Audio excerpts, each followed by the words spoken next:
မင်္ဂလာညနေခင်းပါခင်ဗျာပြည်တွင်းနဲ့နိုင်ငံတကာသတင်းတွေကိုတင်ဆက်ပေးသွားတော့မှာဖြစ်ပါတယ်ဒီကနေ့ညနေခင်းအစီအစဉ်မှာတော့မင်းအောင်လှိုင်ရဲ့ရတနာဘုံမြို့သစ်စီမံကိန်းဟာနိုင်ငံတကာယင်းနှိမ့်မြုံနှံမှုတွေလုံးဝမရရှိပဲကြာရှုံးနေတဲ့သတင်းအိန္ဒိယနိုင်ငံကနေပြန်ပို့လိုက်တဲ့မြန်မာရေးလုပ်သားတွေကိုအကြမ်းဖက်စစ်ကောင်စီကစစ်တင်နှန်းစီအတင်းကျပ်ပို့ဆောင်ခဲ့တဲ့အခြေအနေနတ်ရေကန်ကိုတပ်မ၄ခုအထိစစ်ကူပို့ခဲ့ပေမဲ့အကြမ်းဖက်စစ်ကောင်စီတပ်တွေအားလုံးအထိနာဆုတ်ခွာခဲ့ရတဲ့သတင်းယူကရိန်းသမ္မတနဲ့အမေရိကန်သမ္မတဒေါ်နယ်ထရမ့်တို့အိမ်ဖြူတော်မှာတွေ့ဆုံမဲ့အခြေအနေအစရှိတဲ့သတင်းတွေကိုတင်ဆက်ပေးသွားပါမယ်။အကြမ်းဖက်စစ်ကောင်ဆောင်မင်းအောင်လှိုင်ဟာသူ့ရဲ့သားဖြစ်သူအောင်ပြည့်စုံအဓိကချုပ်ကင်ထားတဲ့ရတနာဘုံမြို့သစ်စီမံကိန်းအတွက်တရုတ်နဲ့အိန္ဒိယလုပ်ငန်းရှင်တွေကိုအကြိမ်ကြိမ်ဖိတ်ခေါ်ခဲ့ပေမဲ့လုံးဝအောင်မြင်မှုမရရှိခဲ့ပါဘူး။ဒါကြောင့်အခုတစ်ချိန်မှာတော့ဂျပန်လုပ်ငန်းရှင်တွေကိုလာရောက်ရင်းနှီးမြှုပ်နှံကြဖို့ထပ်မံဖိတ်ခေါ်တောင်းဆိုလာပြန်ပါတယ်။မကြသေးမီကကျင်းပခဲ့တဲ့မြန်မာဂျပန်စီးပွားရေးဆွေးနွေးပွဲမှာမင်းအောင်လှိုင်ကိုယ်တိုင်တက်ရောက်ခဲ့ပြီးဂျပန်နည်းပညာကုမ္ပဏီတွေအနေနဲ့ရတနာဘုံစိုက်ဘာစီးတီးစီမံကိန်းမှာယုံကြည်စိတ်ချစွာရင်းနှီးမြှုပ်နှံကြဖို့ဖျားယောင်းပြောဆိုခဲ့ပါတယ်။သူကမြန်မာနိုင်ငံမှာစီးပွားရေးလုပ်ငန်းတွေပုံမှန်လည်ပတ်နေတယ်လို့လိမ်လည်ပြောဆိုခဲ့ပေမဲ့နိုင်ငံတကာအတိုင်းအဝိုင်းကတော့မြေပြင်မှာဖြစ်ပေါ်နေတဲ့အကြမ်းဖက်မှုတွေနဲ့မတည်ငြိမ်မှုတွေကိုရှင်းရှင်းလင်းလင်းသိမြင်နေကြပြီးဖြစ်ပါတယ်။ရတနာဘုံမြို့သစ်စီမံကိန်းဟာပြင်ဦးလွင်မြို့အနီးကမြေက1000ကျော်အကျယ်ဝန်းပေါ်မှာအကောင့်ထဲပေါ်ဖို့စ조사နေတာဖြစ်ပြီး ID နည်းပညာလုပ်ငန်းတွေစက်မှုစုံတွေနဲ့အစစ်မြင့်လူနေအိမ်ယာတွေပါဝင်မယ်လို့ကြေညာထားပါတယ်။ဒါပေမဲ့လက်တွေ့မှာတော့နိုင်ငံတကာပိတ်ဆို့အရေးယူမှုတွေနဲ့လုံခြုံရေးအခြေအနေတွေကြောင့်ဘယ်နိုင်ငံခြားယင်းနှိမ့်မြှုပ်နှံမှုမှာဝင်ရောက်လာခြင်းမရှိသေးပါဘူး။ပြီးခဲ့တဲ့မေလနဲ့ဇွန်လတွေအတွင်းကမင်းအောင်လှိုင်ရဲ့အိန္ဒိယနဲ့တရုတ်ခီးစဉ်တွေမှာလည်းအခွန်ကင်းလွတ်ခွင့်တွေမြေနေရအလွတ်ငှားရမ်းခွင့်တွေပေးမယ်လို့မလုံးပေးကန့်လန့်ခဲ့ပေမဲ့အဆိုပါနိုင်ငံတွေကကုမ္ပဏီတွေကပါလစ်လျူရှုထားခဲ့ကြပါတယ်။ဒီလိုမျိုးနိုင်ငံတကာကစိတ်ဝင်စားမှုမရှိတဲ့အတွက်အကြမ်းဖက်စစ်ကောင်စီရဲ့ဆောက်လုပ်ရေးဝန်ကြီးဌာနဟာပြည်တွင်းပြည်ပကုမ္ပဏီတွေစီကနေစိတ်ဝင်စားမှုအဆိုပြုလွှာတွေကိုနောက်ထပ်တစ်ကြိမ်အရှက်ရပွဲထပ်မံခေါ်ယူနေရပါတယ်။စီးပွားရေးကျွမ်းကျင်သူတွေကတော့အကြမ်းဖက်စစ်ကောင်စီလက်ထက်မှာတရားဥပဒေစိုးမိုးမှုကင်းမဲ့နေတာကြောင့်ရတနာဘုံမြို့တစ်လိုကြီးမားတဲ့စီမံကိန်းကြီးတွေမှာရင်းနှီးမြှုပ်နှံမဲ့သူလုံးဝရှိလာမှာမဟုတ်ဘူးလို့ခိုင်ခိုင်မာမာသုံးသပ်ထားကြပါတယ်။ဆက်လက်ပြီးအိန္ဒိယနိုင်ငံကနေပြန်လည်ပို့ဆောင်ခံရတဲ့မြန်မာရေလုပ်သားတွေကိုအကြမ်းဖက်စစ်ကောင်စီကနေရက်ကိုပြန်လည်ပို့ဆောင်ပေးခြင်းမရှိဘဲစစ်တင်တန်းကျောင်းတွေစီကိုအတင်းကျပ်ခေါ်ဆောင်သွားတဲ့သတင်းကိုတင်ဆက်ပေးပါမယ်။အိန္ဒိယနိုင်ငံရေပိုင်နယ်ထက်ကိုတရားမဝင်ဝင်ရောက်ခဲ့တဲ့ဆိုတဲ့ဆွဆွဲချက်နဲ့ဖမ်းဆီးခံခဲ့ရတဲ့မြန်မာရေလုပ်သား26ဦးကိုအိန္ဒိယအစိုးရကဇူလိုင်လ23ရက်နေ့မှာလေကြောင်းကနေတဆင့်မြန်မာနိုင်ငံကိုပြန်လည်လွှဲပြောင်းပေးခဲ့ပါတယ်။ဒါပေမဲ့အကြမ်းဖက်စစ်ကောင်စီဟာအဆိုပါရေလုပ်သားလူငယ်တွေကိုသူတို့ရဲ့မိသားစုတွေစီကိုပြန်ခွင့်မပေးတော့ဘဲစစ်မှုထမ်းဥပဒေနဲ့အကျုံးဝင်နေဆိုတဲ့အကြောင်းပြချက်နဲ့စစ်တင်တန်းကျောင်းတွေစီကိုတိုက်ရိုက်ခေါ်ဆောင်သွားခဲ့တာဖြစ်ပါတယ်။အကြမ်းဖက်စစ်ကောင်စီတပ်နဲ့နှီးစပ်တဲ့သတင်းရင်းမြစ်တွေရဲ့အဆိုအရဘယ်နိုင်ငံကနေပဲပြန်လည်လွှဲပြောင်းပေးလိုက်သည်ဖြစ်စေ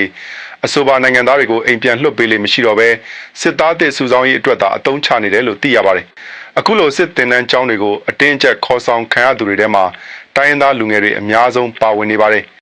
အကြမ်းဖက်စစ်ကောင်စီဟ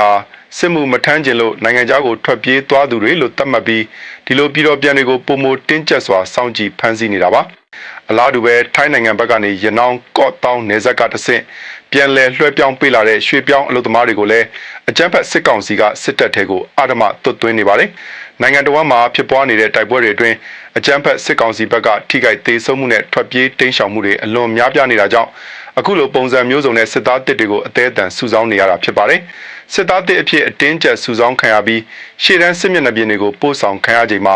တော်လိုင်းတပ်ဖွဲ့တွေစီကိုထွက်ပြေးပူးပေါင်းလာတဲ့လူငယ်တွေလည်းနေ့စဉ်နဲ့အမျှများပြားနေပါတယ်။မကွေးတိုင်းနဲ့ရခိုင်ပြည်နယ်အစပ်မှာရှိတဲ့အမ်းမြို့နယ်ကိုကာကွယ်နိုင်ဖို့အတွက်အကြမ်းဖက်စစ်ကောင်စီဟာနတ်ရေကန်စခန်းကိုခန်းစစ်အကြီးအကျယ်ပြင်ဆင်ခဲ့ပေမဲ့ကြီးမားတဲ့ဆုံးရှုံးမှုတွေနဲ့သာရင်ဆိုင်နေရပါတယ်။ပဒန်းနဲ့အမ်းလမ်းပိုင်းမှာရှိတဲ့ဒီနတ်ရေကန်စခန်းကိုအကြမ်းဖက်စစ်ကောင်စီတပ်ဖွဲ့ဝင်တွေကတက်ရှိတင်ကြိုင်းဒါမှမဟုတ်တေမင်းတမန်နွန်အိုင်လို့တော့အမည်ပေးထားရလောက်အောင်မြေပြင်အခြေအနေတွေဆိုးရွားနေတာပါအကြမ်းဖက်စစ်ကောင်စီဟာခန်းစစ်ကနေတိုက်စစ်အသွင်ကိုပြောင်းလဲနိုင်စွမ်းမရှိတော့ဘဲနတ်ရေကန်စခန်းကိုကယ်တင်ဖို့အတွက်စစ်ကူတွေကိုအရှုံးမပေးဘဲစက်တိုက်ပို့ဆောင်နေခဲ့ပါတယ်ပြီးခဲ့တဲ့ဇူလိုင်လ24ရက်နေ့ကစစ်ကူအဖြစ်အကြမ်းဖက်စစ်ကောင်စီရဲ့စကခ10တပ်တွေကိုရင်နှန်းတွေနဲ့ခေါ်သွင်းလာခဲ့ရမှာတော်လိုင်းရေးပူးပေါင်းတပ်တွေကလက်နက်ကြီးတွေဒရုန်းတွေနဲ့ဖျက်တောက်တိုက်ခိုက်ခဲ့ပါတယ်အဲဒီလိုအပြင်းထန်တိုက်ခိုက်ခံရတာကြောင့်အကြမ်းဖက်စစ်ကောင်စီဘက်ကလေရင်ပစ်ကူတွေကိုပါအရေးပေါ်ခေါ်ယူခဲ့ရတဲ့အထိ PR များခဲ့ရတာပါအကြမ်းဖက်စစ်ကောင်စီရဲ့စစ်ကူရင်နှန်းတွေရောက်ရှိလာပြီးနောက်ပိုင်းဇူလိုင်လ29ရက်နေ့မှာတော့အမ်းမြို့ကနေတဆင့်ဇုံကုန်းအမြောက်တပ်နဲ့စကခ9စကခ9စီကိုပြန်လည်ဆုတ်ခွာလာတဲ့မိုင်းပန်အခြေစိုက်စကခ19ကတပ်ဖွဲ့ဝင်အနေငယ်ဟာမကွေးဘက်ကိုပါထွက်ခွာသွားခဲ့တာကိုမြေပြင်သတင်းရင်းမြစ်တွေစီကနေသိရှိရပါတယ်။မူလကတော့တပ်ချင်းပြောင်းလှုပ်ဆောင်မယ်လို့ထင်မှတ်ခဲ့ရပေမဲ့တကယ်မြေပြင်အခြေအနေမှာတော့နောက်ထပ်တပ်မတစ်ခုကိုထပ်မံပို့ဆောင်လိုက်ရတာပဲဖြစ်ပါတယ်။ ပြီးခဲ့တဲ့စက်တင်ဘာလလောက်ကနက်ရီကန်စကန်ကိုစတင်ပို့ဆောင်ခဲ့တဲ့စကခ9ရဲ့အင်အားနဲ့နှိုင်းယှဉ်ကြည့်မယ်ဆိုရင်အခုဇူလိုင်လမှာပြန်လည်ဆုတ်ခွာလာတဲ့အင်အားဟာသုံးပုံတစ်ပုံခန့်သာကြန့်ရှိတော့တဲ့အထိအကြမ်းဖက်စစ်ကောင်စီတပ်တွေပြုတ်ပြုံးခဲ့ရတာပါလက်ရှိချိန်မှာစကခ9ကလက်ကျန်အင်အားတွေနဲ့မုံရွာညောင်ကျိုးကနေဆွဲထုတ်လာတဲ့မော်လိုက်အခြေစိုက်စကခ10တပ်တွေကိုပေါင်းဆက်ပြီးအမ်းမြို့နယ်ကိုပြန်လည်ရယူဖို့အကြမ်းဖက်စစ်ကောင်စီကစီစဉ်နေပါတယ်ပြည်မျိုးကိုကာကွယ်ဖို့အတွက်အကြမ်းဖက်စစ်ကောင်စီကတပ်မ88ကိုအသုံးပြုခဲ့ရပြီးအဆိုပါတပ်မဟာအန်းကိုစစ်ကြောင်းထိုးဖို့စ조사ရာကနေပထောင်လမ်းပိုင်းကနေပြန်ပြေးခဲ့ရကအထိုင်ခံစစ်တာလှုပ်ဆောင်နေရပါတယ်။အဲဒီနောက်တပ်မ69ကအင်အား1500ကျော်ကိုထပ်မံပို့ဆောင်ခဲ့ရပြန်ပါတယ်။ရှစ်လခန့်ကြာတဲ့အထိခံစစ်အသေးနဲ့လှုပ်ရှားနေရတဲ့တပ်မ69ကိုပြန်လည်ခေါ်ယူရမှာတော့နိုင်ရီကန်ကနေပဒန်းလန်းစုံအထိတပ်ဖွဲ့ဝင်30ခန့်သာကျန်ရှိတော့ပြီးအင်အား900ကျော်ဟာအသက်ဆုံးရှုံးတာနဲ့ပျောက်ဆုံးစင်းဝင်သွားခဲ့ပါတယ်။ဇူလိုင်လ24ရက်နေ့နဲ့25ရက်နေ့တွေကခေါ်သွင်းလာတဲ့ကားအစီးရေ80ခန့်ပါဝင်တဲ့စစ်ကူရင်တန်းဟာလည်း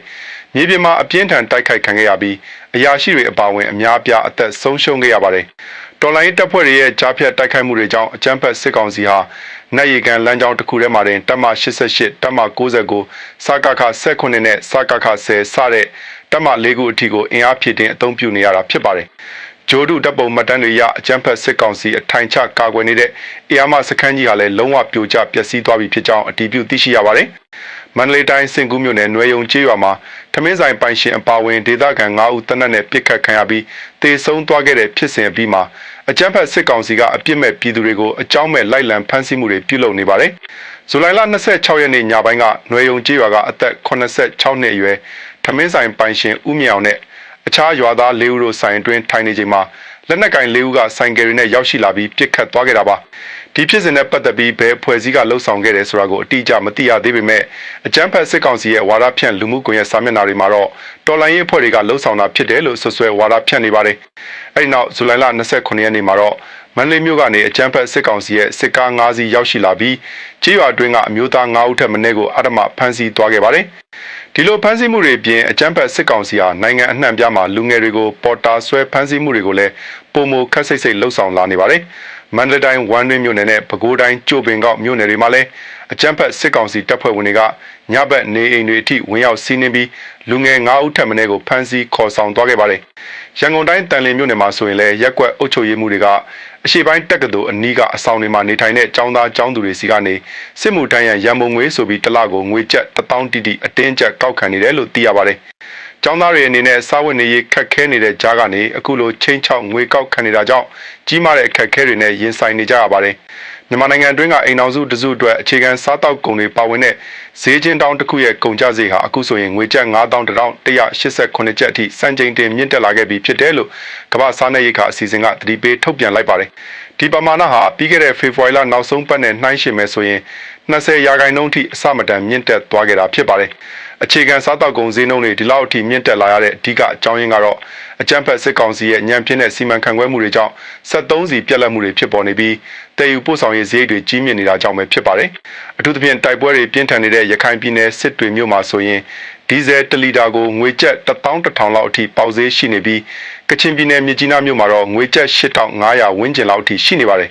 ။ဒီဈေးနှုန်းတွေဟာစစ်တပ်အာဏာမသိမ်းခင်ကာလကရန်ကုန်မြို့ရဲ့73စီဈေးနှုန်းတွေနဲ့နှိုင်းယှဉ်ကြည့်မယ်ဆိုရင်9ဆနီးပါးလောက်အထိကွာဟမြင့်တက်နေတာကိုတွေ့ရမှာပါ။တည်ယူပို့ဆောင်ရေးခက်ခဲတွေနဲ့ကုန်စည်စည်းစိမ်မှုလမ်းကြောင်းတွေပြတ်တောက်နေတာကြောင့်ဒေသအများစုမှာဆန်ကလာပဲစားအုံးစီနဲ့ကြက်သွန်နီစတဲ့အခြေခံစားတောက်ကုန်ဈေးနှုန်းတွေဟာနေ့စဉ်နဲ့အမျှမြင့်တက်နေဆဲဖြစ်ပါတယ်။ပြည်သူတွေရဲ့ဝင်ငွေနဲ့ဝယ်ယူနိုင်စွမ်းကတော့ဆက်တိုက်ကျဆင်းနေပြီးကုန်စည်နှုန်းကြီးမြင့်မှုတန်ကိုအလူးလဲခံစားနေကြရပါတယ်။နိုင်ငံတကာသတင်းများအနေဖြင့်ထိုင်းနိုင်ငံအတွင်းကမြန်မာရွှေပြောင်းအလုပ်သမားတွေရင်ဆိုင်နေရတဲ့အခက်အခဲတွေနဲ့အသက်အန္တရာယ်ချင်းချောက်ခံရမှုသတင်းတွေကိုစူးစီးတင်ဆက်ပေးပါမယ်။ထိုင်းနိုင်ငံချာဂျင်ဆောင်ခရိုင်မှာအသက်26နှစ်အရွယ်မြန်မာရွှေပြောင်းအမျိုးသမီးအလုပ်သမားတဦးရက်ဆက်ဆက်အသက်အန္တရာယ်ပြုခံရပြီးလမ်းဘေးခြုံပုတ်အတွင်းရုပ်အလောင်းစွန့်ပစ်ခံခဲ့ရပါတယ်။တေဆုံးသူမသိမ့်စန္ဒာဦးဟာဇူလိုင်လ25ရက်နေ့ကစက်ရုံကနေအပြန်မှာအဆက်အသွယ်ပြတ်တောက်သွားခဲ့တာဖြစ်ပြီး2ရက်အကြာမှာတော့လေဘင်းနဲ့ခန္ဓာကိုယ်အနှံ့မှာဓာတ်တံရတွေနဲ့တေဆုံးနေတာကိုထိုင်းရဲတပ်ဖွဲ့ကတွေ့ရှိခဲ့တာပါလုံခြုံရေးကင်မရာမှတ်တမ်းတွေရအခင်းဖြစ်ပွားတဲ့ညပိုင်းမှာသူမနဲ့အတူရှိနေခဲ့တဲ့အသက်30ကျော်ရွယ်မြန်မာအမျိုးသားလုပ်ဖော်ကင်ဘတ်တူကို အဓိကတန်တရားရှိသူဖြစ်သတ်မှတ်ပြီးထိုင်းရဲတပ်ဖွဲ့ကအပူတပြင်းရှာဖွေနေပါတယ်။တန်တရားရှိသူဟာအာဓမပြုကျင့်ဖို့စ조사ရာကနေရုန်းကန်ညှင်းဆန်တဲ့အတွက်အခုလိုရဲရဲဆက်ဆက်အသက်အန္တရာယ်ပြုခဲ့တာဖြစ်နိုင်တယ်လို့ရဲတပ်ဖွဲ့ကကနဦးသုံးသပ်ထားပါတယ်။အလားတူပဲထိုင်းနိုင်ငံစမုတ်စခွန်ခရိုင်မှာရှိတဲ့ AGN ကြောက်သွေးစက်ရုံမှာလည်းမြန်မာအလုပ်သမား100ကျော်ကိုစက်ရုံတာဝန်ရှိသူတွေကရုတ်တရက်အလုပ်ထုတ်ပစ်လိုက်တဲ့အတွက်ကြီးမားတဲ့အခက်အခဲတွေနဲ့ကြုံတွေ့နေကြပါတယ်။ဩဂတ်လ1ရက်နေ့နောက်ဆုံးထားပြီးအလုပ်ကနေထွက်ပေးဖို့အတင်းကျပ်လက်မှတ်ရေးထိုးခိုင်းခဲ့တာပါ။ဗီဇာတက်တန်းကုန်ဆုံးတော့မှာဖြစ်တဲ့အတွက်အလုပ်ရှင်ဘက်ကဆက်လက်တာဝန်မယူလိုတာကြောင့်အခုလိုကြိုတင်အကြောင်းကြားခြင်းမရှိဘဲအလုပ်ဖြုတ်ပစ်ခဲ့တာဖြစ်ပါတယ်။ဒီလိုအလုပ်ထုတ်ခံရဖို့အတွက်အကြမ်းဖက်စစ်ကောင်စီနဲ့ပတ်သက်ဆက်နွယ်နေတဲ့ပွဲစားတွေက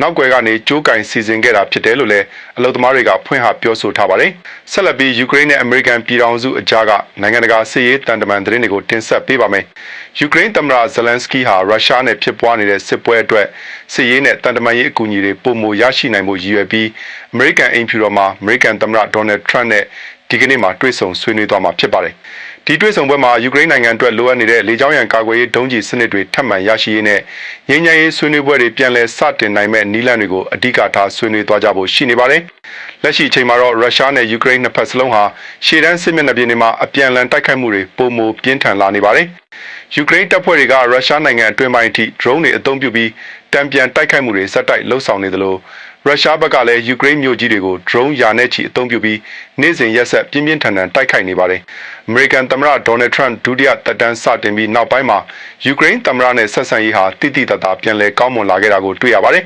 ။ယခင်ကယူကရိန်းရဲ့စစ်ရေးအကူအညီတောင်းခံမှုတွေကိုဝေဖန်လေးရှိတဲ့အမေရိကန်သမ္မတဒေါ်နယ်ထရန့်ဟာအခုအခါမှာတော့ယူကရိန်းပြည်သူတွေရဲ့ရဲရင့်တဲ့ခုခံကာကွယ်မှုတွေကိုချီးကျူးပြောဆိုလာခဲ့ပါတယ်။ဒါအပြင်အမေရိကန်ပြည်ထောင်စုအနေနဲ့အစင်မြင့် Patriot ဒုံးကျည်စနစ်တွေထုတ်လုပ်ခွင့်ကိုလည်းယူကရိန်းကိုတရားဝင်ခွင့်ပြုပေးသွားမယ်လို့ကတိပြုထားပါတယ်။အမေရိကန်ဟာယူကရိန်းရဲ့အဓိကအကြဆုံးမဟာမိတ်နိုင်ငံဖြစ်ဆက်လက်ရပ်တည်နေပြီး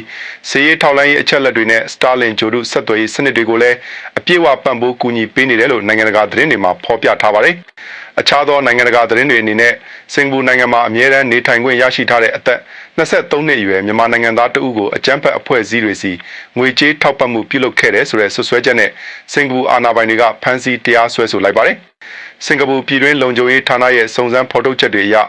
အဆိုပါမျိုးသားဟာအွန်လိုင်းပေါ်ကနေအစွန်းရောက်ဝါဒဖြန့်ဗီဒီယိုတွေကိုစင်စက်မပြတ်ကြည့်ရှုခဲ့ပြီးနောက်ပြည်ပကအစွန်းရောက်တဦးစီကိုအမေရိကန်ဒေါ်လာ100ခန့်ငွေလွှဲပေးခဲ့တယ်လို့သိရပါတယ်။ပြစ်မှုထင်ရှားမယ်ဆိုရင်တော့စင်ကာပူဒေါ်လာ9သိန်းအထိဒဏ်ငွေဖြစ်စေထောင်ဒဏ်10နှစ်အထိဖြစ်စေကြခံရနိုင်ပါတယ်။အိန္ဒိယနိုင်ငံမှာတော့တက္ကသိုလ်ဝန်ထမ်းစာမေးပွဲမိကွန်းတွေမကြာခဏပေါက်ကြားနေတဲ့ကိစ္စရပ်တွေကြောင့်ကျောင်းသားလူငယ်တွေဥဆောင်တဲ့အေယာမဆန္ဒပြပွဲကြီးတွေနိုင်ငံတော်ဝန်ဖြစ်ပွားနေပါတယ်။အိန္ဒိယအစိုးရအနေနဲ့ပြည်သူတွေရဲ့ယုံကြည်မှုပြန်လည်ရရှိစေဖို့အတွက်မိကွန်းပေါက်ကြားမှုမှာပါဝင်ပတ်သက်သူတွေကိုအမြင့်ဆုံးထောင်ဒဏ်10နှစ်နဲ့ဒေါ်လာ1 သန်းကျော်အထိဒဏ်ရိုက်နိုင်မဲ့ဥပဒေသစ်တစ်ရပ်ကို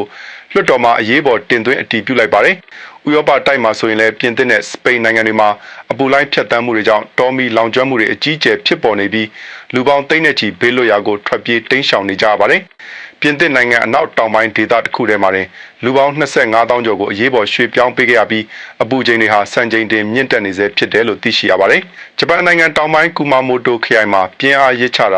ာစကေး9.1အဆင့်ရှိတဲ့အင်အားပြင်းမြေငလျင်တစ်ခုဝင်ရောက်လှုပ်ခတ်ခဲ့တဲ့အတွက်ကြီးမားတဲ့ပျက်စီးဆုံးရှုံးမှုတွေနဲ့ရင်ဆိုင်နေရပါတယ်။ငလျင်လှုပ်ခတ်ပြီးနောက်ကူမာမိုတိုမြို့ပေါ်ကဈေးဝယ်စင်တာတစ်ခုမှာပြင်းထန်တဲ့ပေါက်ကွဲမှုကြီးတစ်ခုပါဆက်တိုက်ဖြစ်ပွားခဲ့တာကြောင့်လူအများအပြားအသက်အန္တရာယ်ထိခိုက်နိုင်တယ်လို့ဂျပန်ရဲတပ်ဖွဲ့ကသတင်းထုတ်ပြန်ထားပါတယ်။ဒေသတွင်းစေယုံတရုံထဲမှာတင်ထိခိုက်ဒဏ်ရာရရှိသူ90ကျော်ကိုအရေးပေါ်ကုသပေးနေရပြီ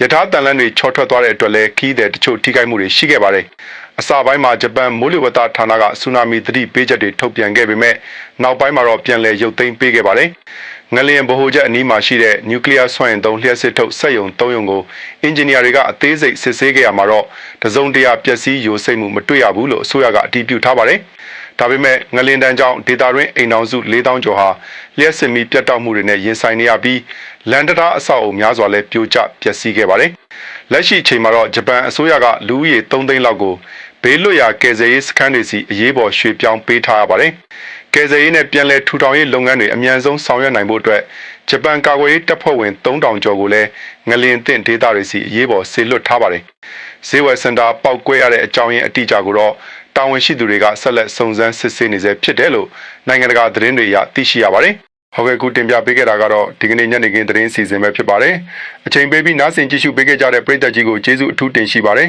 ။နေ့စဉ်မြန်မာရေးချင်နေတဲ့နိုင်ငံတကာကအဖြစ်အပျက်တွေကိုအချိန်နဲ့တပြေးညီတင်ဆက်ပေးဦးမှာဖြစ်လို့သတင်းဦးသတင်းထူးတွေကိုလက်မလွတ်တမ်းကြည့်ရှုနားဆင်လို့ရအောင် channel လေးကို like and subscribe လုပ်ပြီး notification bell ကိုပါနှိပ်ထားဖို့တောင်းဆိုချင်ပါတယ်ခင်ဗျာ။သတင်းတင်ဆက်မှုကိုဒီမှာပဲရပ်နားပါရစေခင်ဗျာ။မိဘပြည်သူများကိုယ်စိတ်နှပြချမ်းသာပြီးဘေးရန်အန္တရာယ်ပေါင်းမှကင်းဝေးကြပါစေ။